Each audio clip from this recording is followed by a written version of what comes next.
Shalom. Ya, apa kabar saudara? Luar biasa, puji Tuhan. Saudara-saudara sekalian, terima kasih kepada tim penguji dan yang mengambil bagian dalam ujian penyembahan. Ya, musik, puji Tuhan saudara ya. Semua sehat saudara? Ya. Tema gereja kita tahun 2022 yaitu membangun manusia baru yang berkarakter ilahi. Ya. Itu suruh mesti lihat ya.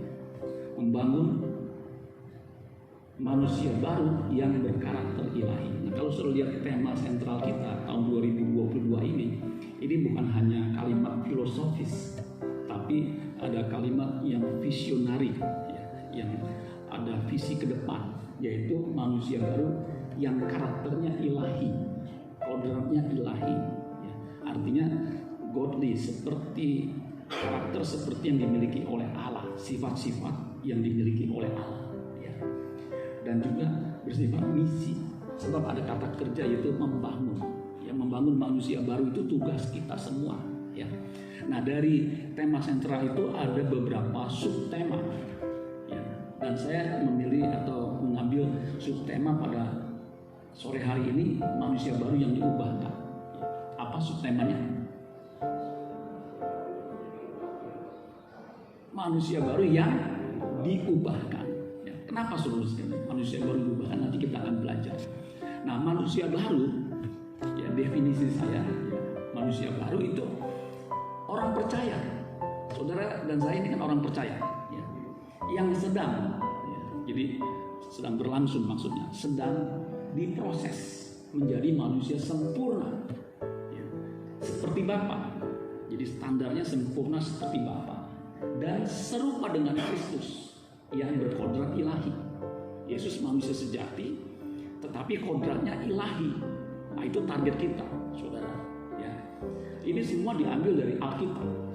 Sempurna seperti Bapa itu khotbah Tuhan Yesus, pengajaran Yesus. Yesus berkata, karena itu haruslah kamu sempurna, sama seperti Bapakku yang di surga adalah sempurna. Therefore you shall be perfect just as your Father in heaven is perfect. Itu jelas terus sekali. Kamu harus sempurna sama seperti Bapamu yang di surga adalah sempurna. Nah, itu kita proses ke arah situ. Ya. Ya, yang manusia yang sempurna seperti Bapa, modelnya adalah Yesus yang real, begitu. Makanya manusia baru secara praktikal, secara praktis itu adalah orang Kristen yang mengenakan kehidupan Kristus. Mengenakan kehidupan Kristus artinya memiliki pikiran perasaan seperti yang dimiliki oleh Yesus, yang senantiasa taat kepada Bapanya. Karena Yesus punya filosofi, punya cara berpikir, ya, yang dia katakan dalam Yohanes pasal 4 ayat 34, makananku ialah melakukan kehendak Dia yang mengutus aku dan menyelesaikan pekerjaannya. Itu yang dalam pikiran benak Tuhan Yesus itu aja. Ya. Nah, kita harus mengenakan kehidupan yang seperti itu. Ya.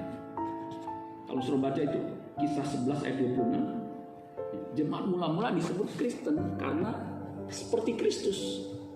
Gaya hidupnya, lifestyle-nya seperti Kristus. Pada mulanya istilah Kristen, Kristianus itu ejekan. Kristen nih begitu. Padahal maknanya, iya, orang jemaat mula pada waktu itu adalah seperti Yesus. Ya, luar biasa. Pada waktu itu belum ada Injil yang tertulis seperti kita saat ini. Tetapi kehidupannya jemaat mula-mula itu seperti Yesus. Makanya disebut Kristen. Nah, kita ke arah seperti itu. Ya. Nah, untuk itu kita akan belajar saudara sekalian manusia baru yang diubahkan. Nah, manusia baru, ya, membangun manusia baru itu dimulai dari pola pikir yang diubahkan. Jadi mindsetnya diubah dulu. Ya. Kalau enggak, kita akan mengalami kesulitan untuk memiliki karakter ilahi.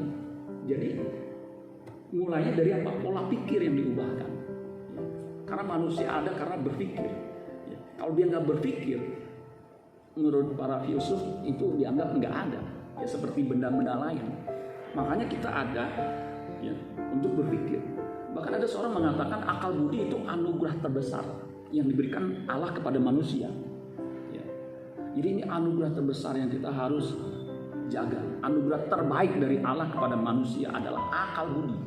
Ya, akal budi. Dan semua kita manusia itu diberikan akal budi, ya. Pikiran. Ya. Nah, untuk itu kita buka Roma pasal 12 ayat 2. Saya sudah ketik di situ. Ya, dikatakan begini. Roma 12 ayat 2. Ini ayat yang terkenal saudara sekalian kalau bicara soal perubahan. Janganlah kamu menjadi serupa dengan dunia ini. Ini jelas Paulus melarang orang percaya di Roma dan juga saat ini saudara untuk jangan menjadi serupa dengan dunia. Kalau kita serupa dengan dunia, pola hidup kita, cara hidup kita seperti dunia, binasa. Ya. Entah dia Kristen atau bukan, kalau cara hidupnya cara dunia, duniawi, binasa. Makanya kalau kita nggak berubah, kita akan punah, binasa. Ya. Tetapi berubahlah oleh pembaharuan budimu. Kita harus berubah. Dimulai dari pembaharuan budi.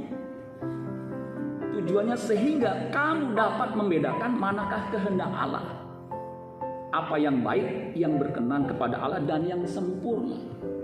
Jadi kita perlu berubah mindset kita. Supaya kita punya kesanggupan, kemampuan untuk membedakan kehendak Allah apakah yang baik, yang berkenan dan yang sempurna. Kalau yang baik aja kita nggak bisa bedakan, kita nggak tahu bagaimana yang sempurna nantinya. Nah, untuk itu kita harus belajar saudara sekalian, belajar firman Tuhan supaya kita bisa mengerti. Belajar firman Tuhan supaya kita punya kecerdasan rohani, sehingga kita punya kepekaan apakah ini kehendak Allah atau bukan.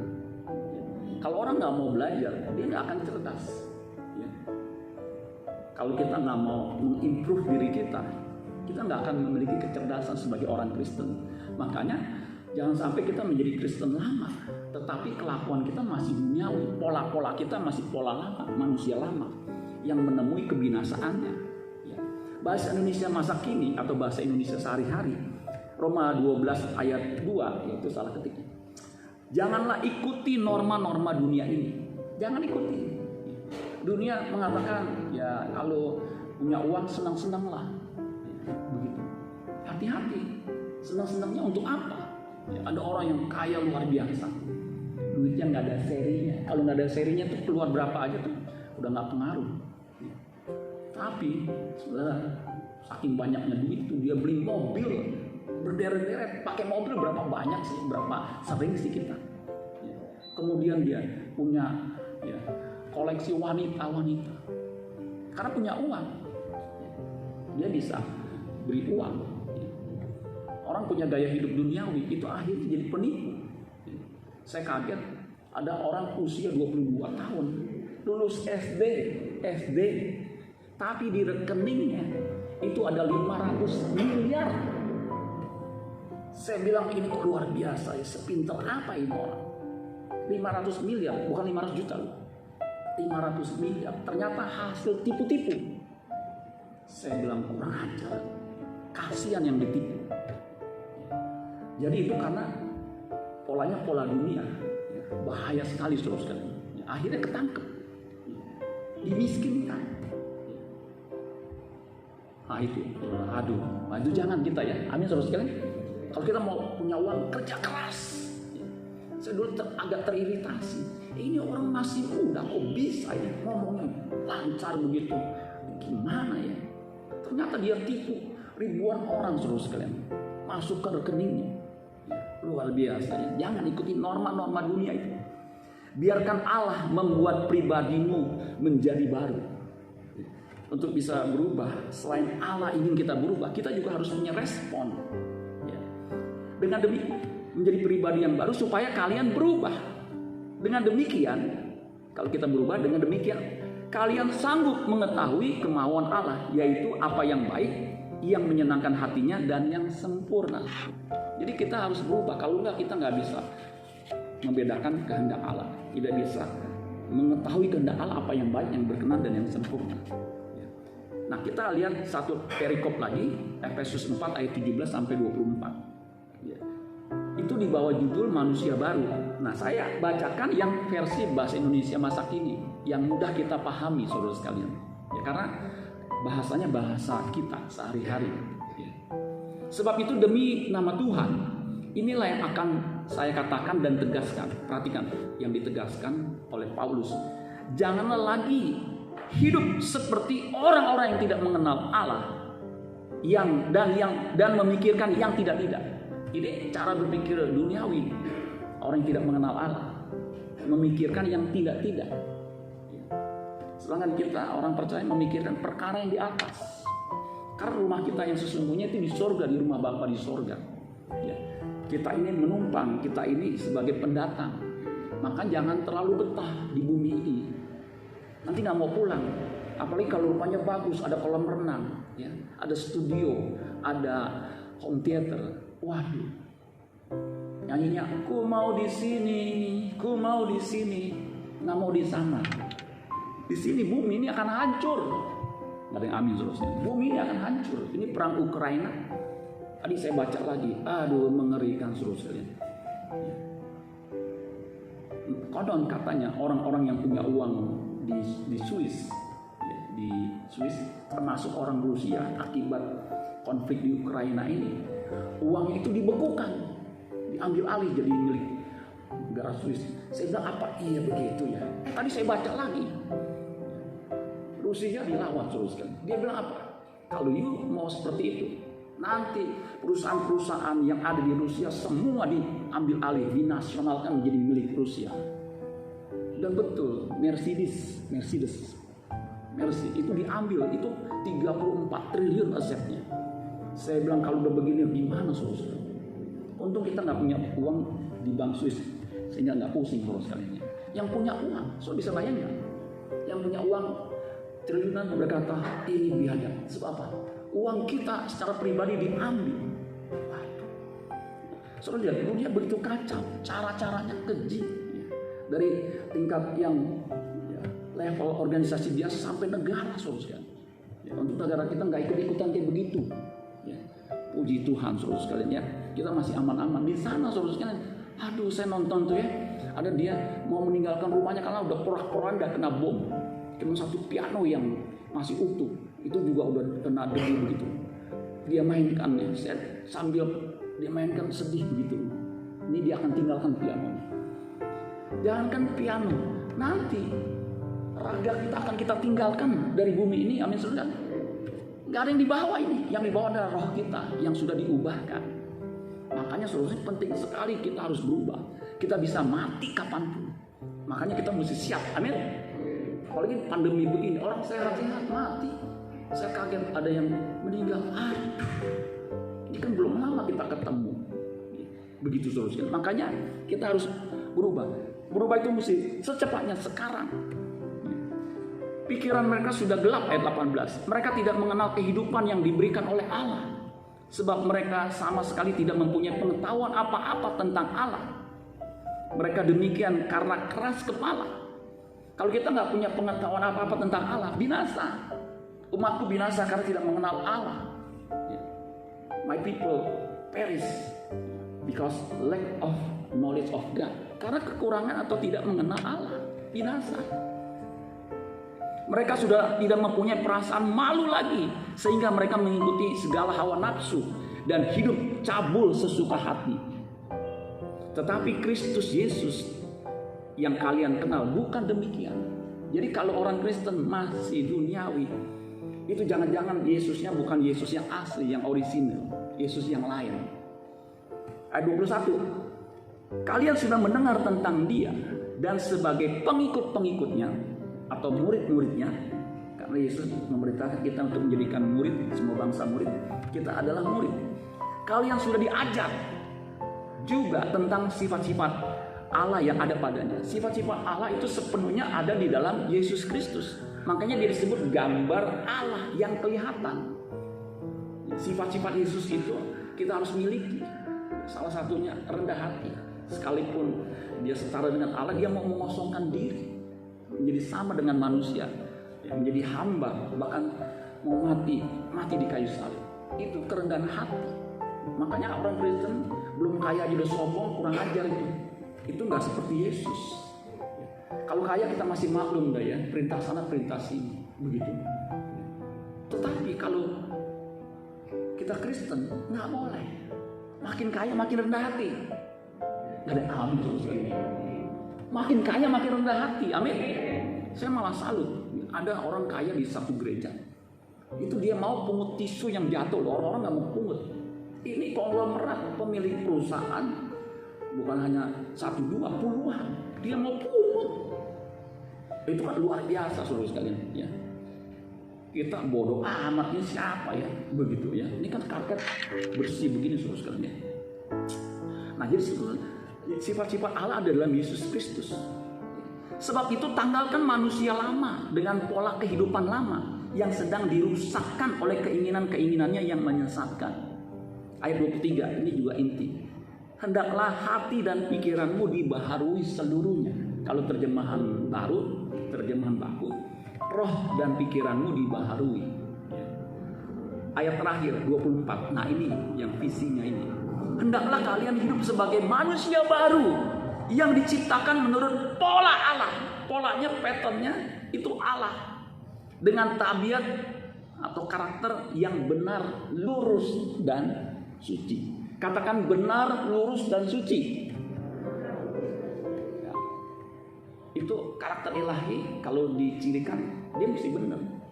Makanya hidup kita bukan hanya benar, benar-benar benar, ya. Lurus, jangan belok-belok, ya.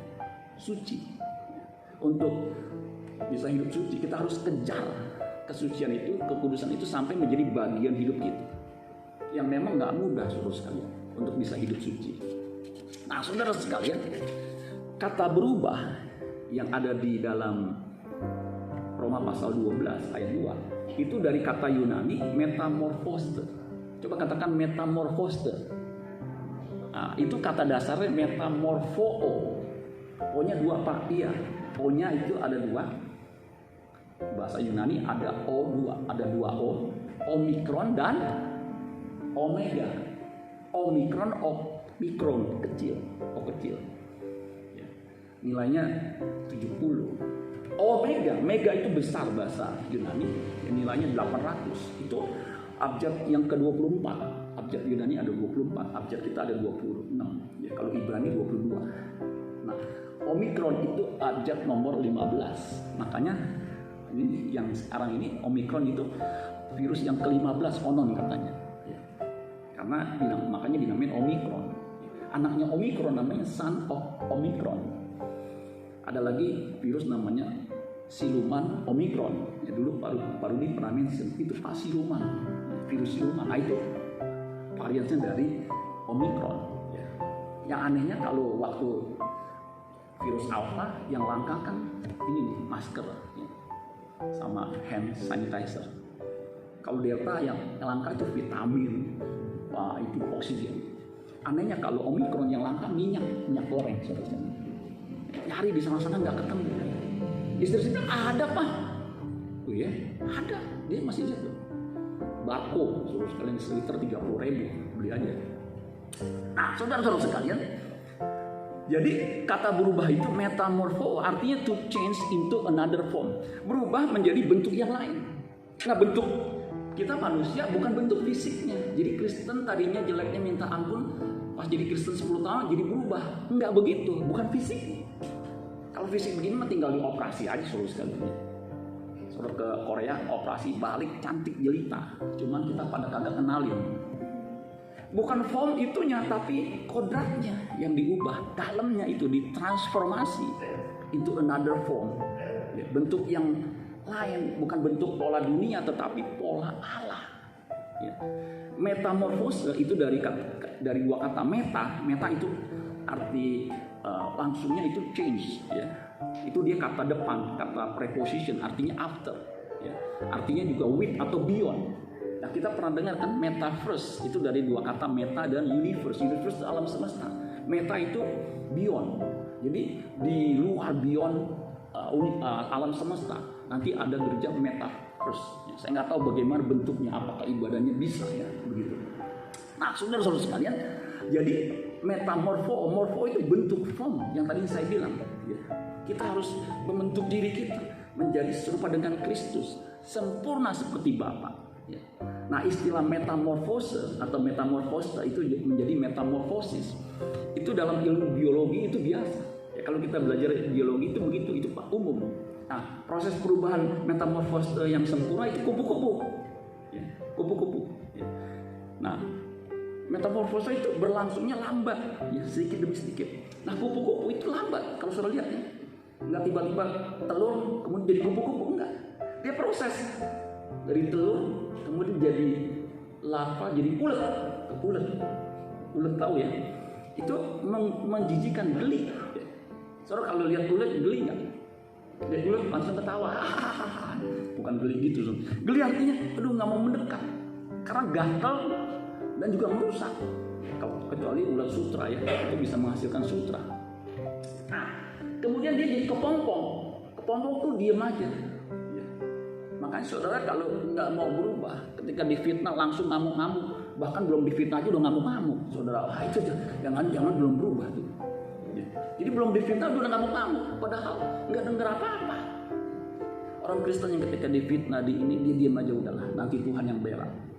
Dia mau berubah dia, saudara. Nanti dia akan keluar tuh dengan susah payah, susah tuh saudara. Ketika menghadapi orang yang buang muka, saudara bilang ya, gue masih punya muka. Tetapi ketika orang buang ludah di depan kita bilang gila ya. Tapi kita masih tahan. Tapi ketika orang buang ludah di muka kita, apa yang terjadi saudara? Kurang ajar, habis makan jengkol lagi. Itu nggak mudah saudara sekalian. Dulu teman saya pernah diludahi. Dia naik motor lama begitu ya. Entah di mana ya, dia kecipratan. Hujan begini kan mobil tuh bisa nyiprat kan, dia keciprat. Akhirnya dia udah, begitu ya. Si mobil ini mobil baru terus kan ya. Dia berhenti. Pas dia berhenti terus sekalian, itu kebuka jendelanya otomatis ya. Kemudian tiba-tiba dia diludahi. Sampai dia bilang, dia mau udah, dia udah jalan. Karena pas begitu langsung kabur terus, nggak ke udang. Dia cerita sama saya bilang bagaimana perasaan? Aduh, itu mau gua bunuh orang tuh, kurang ajar katanya. Sakitnya di mana? Di sini sakit luar biasa. Nah, orang Kristen diludahi itu nggak mudah. Kita mungkin nggak diludahi secara fisik, tapi dihina saudara sekalian. Bagaimana kita merespon? Nah, kupu-kupu nanti keluarnya itu dari kepompong yang tadinya rapat, itu sedikit-sedikit dengan susah payah, susah. Akhirnya keluar menjadi kupu-kupu yang indah. Terus tahu kupu-kupu makannya apa? Enggak seperti ulet. Kupu-kupu ulet kan makannya daun-daunan, merusak daun. Kupu-kupu nggak suka daun. Kupu-kupu sukanya serbuk bunga yang bersih gitu ya. Nanti dia serbukin ke tempat lain, dia berbunga. Kupu-kupu itu indah luar biasa. Makanya orang mengkoleksinya, menjadi koleksi yang mahal. Sama, kalau saudara mengalami perubahan menjadi kupu-kupu yang indah, saudara akan menjadi koleksi di kerajaan sorga. Amin, saudara. Kalau saudara menjadi kupu-kupu yang indah di hadapan Tuhan, saudara akan menjadi koleksi Bapa di sorga di kerajaannya. Dikumpulkan bersama kupu-kupu yang lain. Di sana nggak ada ulet, apalagi ulet bulu yang menjijikan, nggak ada. Karena di sorga nggak ada dosa, saudara. Kita hidup nyaman. Makanya kalau kita hidup di sini tidak nyaman, jamak, nggak lama. Amin, saudara sekalian. Nggak lama, berapa lama sih? Seberapa kuat sih kita hidup? Nah, next, Roma 12 ayat 2 tadi kan kata berubahlah. Yang berubah itu pembaruan budi. Sama Efesus 4 ayat 24 kalau bahasa Indonesia bakunya, supaya kamu dibaharui dalam roh dan pikiran. Roh itu penumpang, bagian dalam dari diri manusia. Kemudian dibungkus oleh jiwa. Dalam jiwa ada pikiran, perasaan, dan kehendak. Kemudian di luar jiwa itu tubuh yang kelihatan, yang menggerakkan anggota tubuh kita ini mau kemana, ya, begitu. Nah, dalamnya itu roh itu, saudara, ya, di mana ada pikiran, hati. Hati itu menggambarkan bagian yang terdalam dari manusia. Nah, kata pikiran atau budi itu nous, artinya mind, pikiran, ya, reason, intelek, kecerdasan. Ya. Daya pikir, kemampuan berpikir untuk memahami. Nah, itu ternyata bisa ditingkatkan. Understanding kita bisa ditingkatkan. Pengertian kita terhadap kehendak Allah bisa ditingkatkan melalui belajar kebenaran firman Tuhan. Makanya kata nous itu berkembang menjadi ginosko. Ginosko, ada kata nosnya itu, ya. Kata kerja ginosko, artinya to learn, belajar, ya. To know, to understanding, to get a knowledge of perceive, untuk memperoleh pengetahuan. Makanya tadi Hosea 4 ayat 6, orang yang tidak punya pengetahuan tentang Allah binasa. Kalau dia nggak punya pengetahuan tentang Allah, sifat-sifat Allah yang ada dalam Yesus, bagaimana dia mengikuti pattern yang Allah inginkan? Karena dia nggak belajar, dia nggak ngerti. Makanya kalau orang Kristen baru, kalau dia masih baru, masih belum paham, masih kita maklum. Tetapi kalau udah lama, nggak ngerti kehendak Allah, apalagi yang sempurna, yang baik aja dia nggak ngerti. Begitu saudara sekalian. Nah, singkatnya saudara sekalian, metamorfose. Ada yang mengatakan bukan metamorfose, tetapi metamorfoses. Sama, metamorfoses itu bentuk yang prosesnya sedang diubahkan. Nah, pikiran, budi itu harus diubah, dibaharui, supaya kita punya kemampuan membedakan kehendak Allah. Kehendak Allah, apa yang baik, yang berkenan, dan yang sempurna. Yang bisa memperbaharui, yang mengubah pikiran kita itu firman. Kuduskanlah mereka dalam kebenaran. Firman-Mu adalah kebenaran. Makanya perlu kita belajar kebenaran firman Tuhan. Walaupun sulit ya. Saudara baca aja, saudara dengerin aja. Apalagi 2-3 kali dengerin firman. Ini kan khotbah saya udah pernah khotbah 2016. Pada lupa kan? Saya aja lupa yang khotbah. Apalagi saudara, saya lihat ini gue udah siapin, ternyata 2016. Saudara, jadi kita mesti belajar supaya nggak lupa, supaya terus tertanam. Begitu saudara sekalian. Nah, Roh Kudus, waktu kita percaya kepada Yesus, itu Roh Kudus dimeteraikan, ditempatkan dalam diri kita, nempel. Untuk apa? Memimpin kita kepada seluruh kebenaran. Yohanes 16 ayat 13. Untuk apa? Mengajarkan segala sesuatu. Apa aja? Supaya kita bisa ngerti kehendak Allah. Mengajarkan segala sesuatu. Yohanes 14 ayat 26. Mengajarkan segala sesuatu. Sesuatu. Dulu waktu saya kerja, saya nggak ngerti itu. Saya cari literatur nggak ada. Waktu itu belum ada Google yang canggih sekarang. Saya cari tahu gitu. Saya nggak ngerti gimana ya. Saya berdoa, Tuhan kasih hikmat tuh. Ya, dengan pengetahuan saya yang ada pada waktu itu bisa dikembangkan. Saya bilang, oh begini. Kenapa? Roh Kudus yang ngajarin. Amin saudara sekalian. Istri saya kan nggak kuliah teologi, tapi dia ngerti konsep. Sampai saya tanya, kok lu bisa ngerti ya? Nggak tahu. Pasti Roh Kudus yang ngajarin. Amin saudara sekalian. Makanya kita harus bergantung sama Roh Kudus ketika kita baca Alkitab. Ya. Nah, di Roma pasal 12 ayat 2 itu saya buat bagan sederhana secara linier. Kita harus berubah dari kodrat manusia yang cenderung berbuat dosa, yang bahasa Latinnya non posse, non peccare. Kalau sudah baca Kejadian pasal 6 itu kecenderungannya selalu berdosa. Coba deh kalau yang nggak mengenal Allah, masih kecil aja udah bisa bohong, karena punya kecenderungan dosa dari kecil. Itu kodrat berdosa.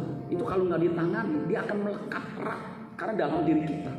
Ya, kalau nggak di-handle, nggak ditangani, nggak diatasi, nggak akan berubah. Ya, apalagi kalau umur 60 masih jahat, ini sulit diubah. Terserah dia mau Kristen mau nggak Kristen, sulit.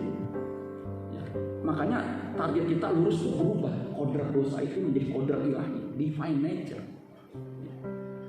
Bukan hanya tidak berbuat dosa. 1 Yohanes 3, divine nature itu kodrat ilahi, bukan hanya tidak berbuat dosa, tidak bisa berbuat dosa lagi. Nah, Yesus itu manusia sempurna.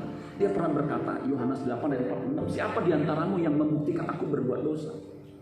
Karena dia berjuang bagaimana dia supaya berkenan dan tidak bisa berbuat dosa. Dia kan manusia seperti kita dalam segala hal disamakan. Dia bisa berbuat dosa, tetapi dia belajar untuk tidak berbuat dosa. Sampai akhirnya tidak dijumpai dosa sedikit pun dalam dirinya. Tipu daya tidak ada dalam mulutnya. Itu yang mengatakan muridnya Petrus. Tidak ada tipu daya dalam dirinya. Itu kan luar biasa. Makanya contoh model yang sempurna, prototipe kita yang menjadi anutan kita, pola kita adalah Yesus, bukan manusia. Nah itu. Sehingga kita bisa mengerti kehendak Allah yang baik, berkenan, sempurna secara eksponensial. Kita ngerti itu, begitu. Ya. Nah ini butuh perjuangan. Untuk bisa mengubah kodrat itu butuh perjuangan. Tidak mudah, saudara. Tidak mudah. Sangat sulit, saudara. Bahkan mustahil. Tetapi apa yang mustahil bagi manusia tidak mustahil bagi Allah. Ada penghiburan, ada Roh Kudus. Makanya orang yang mau berjuang tuh hampir frustasi. Aduh, begini. Bangkit lagi. Bangun lagi, saudara. Tapi kalau saudara putus asa, ya udah. Nanti dunia akan mewarnai kita. Kita binasa, memang mau setan tuh begitu. Tapi kalau kita bangkit, seperti Amsal, orang benar jatuh 7 kali. Dia bangkit 7 kali. Untuk apa? Untuk berubah. Gak mudah. Saya kan pendeta. Saya kan pernah di kebun pala. Memang kan baik-baik saya di sana. Waktu saya kerja, kan saya pernah diajak ke Bandung tugas. Itu kalau nggak ada kekuatan Roh Kudus, saya juga hancur sama orang-orang yang teman-teman saya.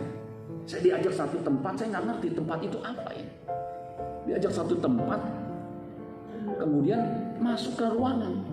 Di ruangan itu banyak para suster, tanda kutip, karena bajunya suster. Ya. Untuk apa? Mijit.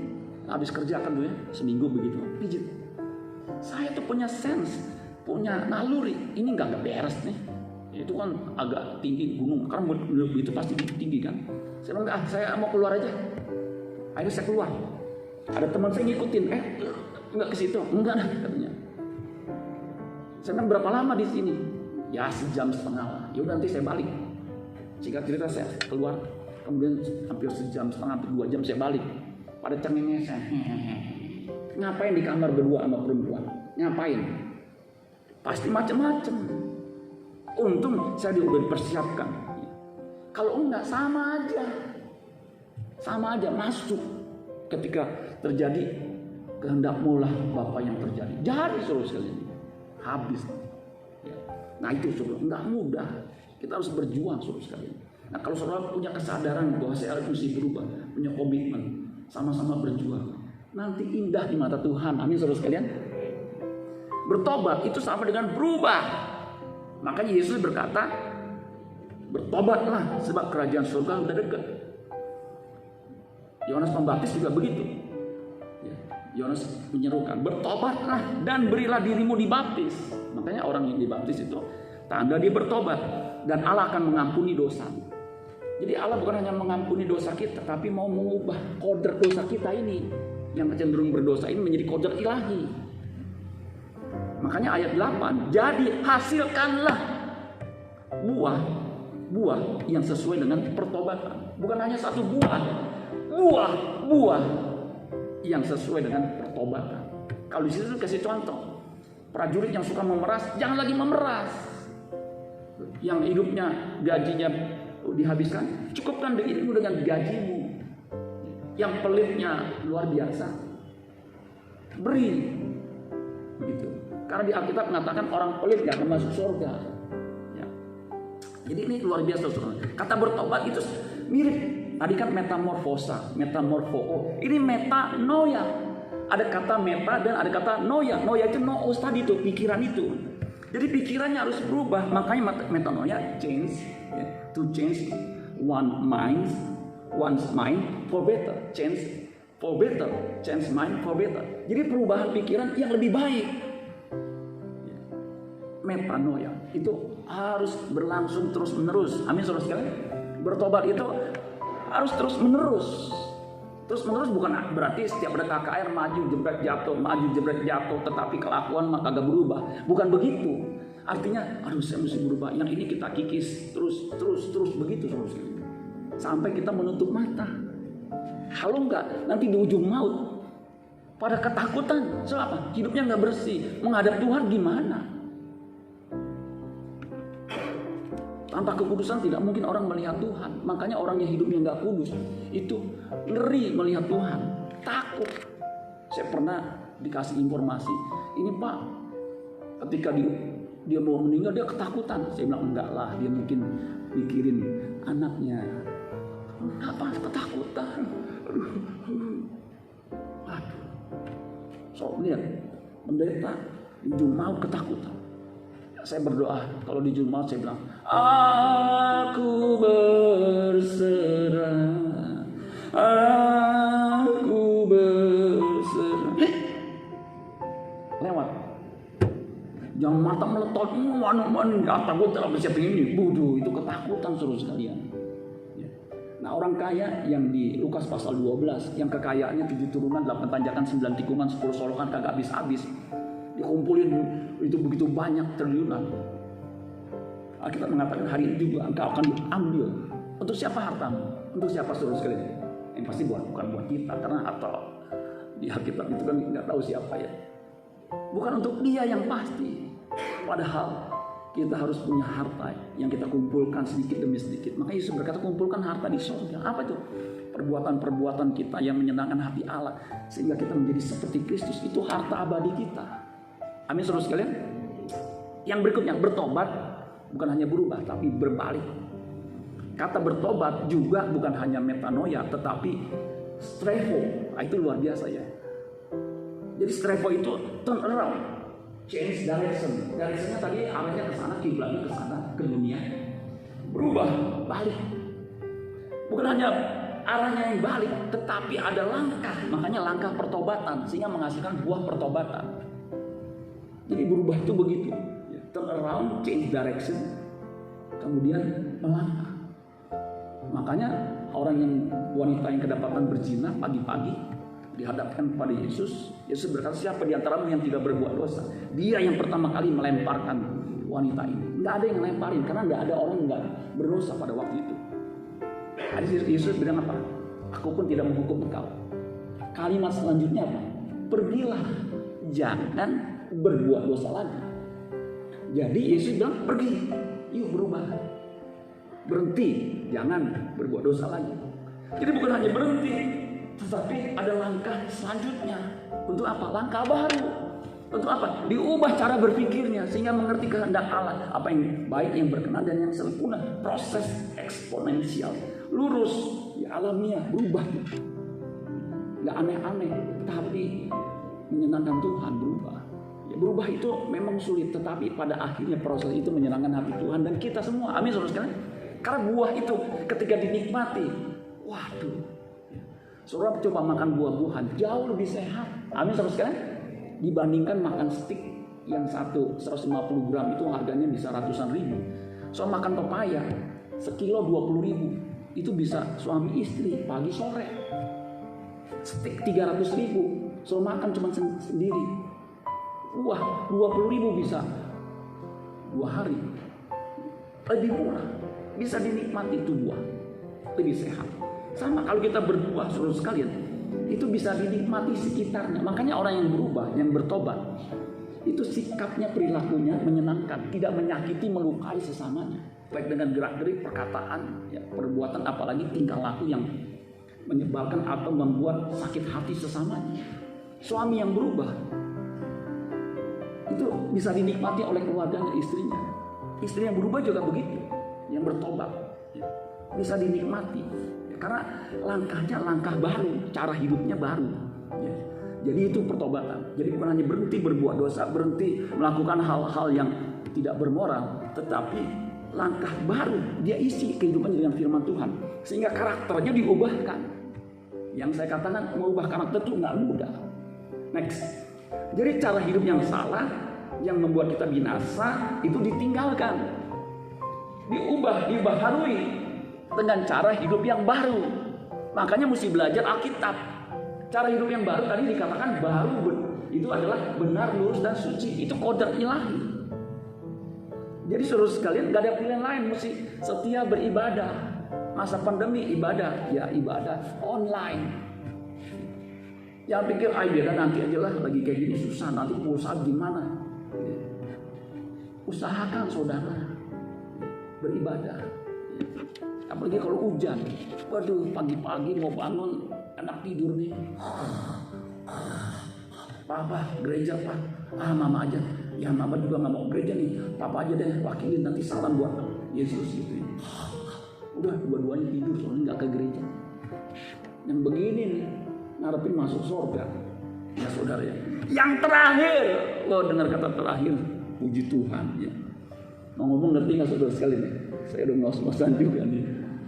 Saya tipe pengajar jadi tekun begitu ya. Kalau saudara tekun juga ya, ada yang 2 kali datang saya puji Tuhan.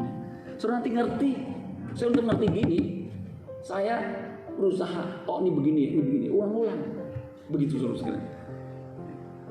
Nanti juga pasti akan diulang-ulang sama Pak Adi ya, Bapak Filipus atau siapa. Ya karena memang begitu, kekristenan itu begitu, menjadi seperti Kristus. Prosesnya begitu. Entah metode menjelaskannya atau cara-caranya, nanti ujung-ujungnya menjadi seperti Yesus. Hanya orang yang menjadi seperti Kristus, di mana Bapa berkata, inilah anakku yang kukasih, kepadanya aku berkenan. Itu yang akan masuk dalam kerajaannya. Bertobat itu berubah kodrat. Di Roma pasal 8 ayat 29. Nah biasanya kita dengar Roma 8 ayat 28. Ya. Kita tahu sekarang Allah turut bekerja dalam segala sesuatu, segala hal, untuk mendatangkan kebaikan bagi mereka yang mengasihi Dia. Jadi sepanjang kita mengasihi Allah, peristiwa yang terjadi yang menurut kita mungkin tidak baik, itu sebenarnya baik. Karena apa? Mendatangkan kebaikan apa? Kebaikan versi Allah. Kebaikan versi Allah adalah mengubah hidup kita. Amin saudara. Yang tadinya sombongnya minta ampun, ketika Tuhan hajar dengan peristiwa yang tidak menyenangkan, itu namanya radical problem, baru bisa berubah. Ada orang yang kerasnya luar biasa saudara. Dipukul baru berubah. Wah itu ngeri. Saya berdoa jangan sampai saya seperti itu, dipukul dulu baru berubah, dipatahkan dulu kakinya baru berubah, digebukin dulu baru berubah. Saya beruntung waktu kecil kan kita keluarga laki-laki itu 3. Saya orang yang ngerti. Kalau mami udah bilang cep, saya udah ngerti, gue ngeri yang di emposnya. Tadi pagi bapak kagak ngomong, gue takut sama mami gue ntar gue di empos lagi deh. Cep, diam nih. Itu mami saya kalau ngajarin itu pakai pintu, ya, pintu warna biru saya inget, pakai papan tulis. Ya. Saya udah langsung begini, dengerin. Kakak-kakak saya yang lain, lu dengerin, mami lagi ngajar. Mami saya kan agak emosi juga kalau anaknya begitu. Saya pernah diikat tuh berdua sama kokoh saya tuh yang di BSD. Karena berantem nggak bisa dibilang, diikat di tiang listrik tuh ada tuh depannya sebelahnya kue cus sana dikit yang sekolahan. Itu tiang listrik masih ada tuh. Kalau nggak percaya tanya itu tiang listriknya. Jadi suruh sekalian, mami saya ngajar. Saya perhatiin, saya kebetulan ya lebih cerdasan dikit gitu. Jadi saya ngerti, ini gimana ya? Wah ini saya. Wah kalau enggak diempos loh. Jadi kalau mami saya ini, saya ngerti udah daripada diempos, ikutin aja dah.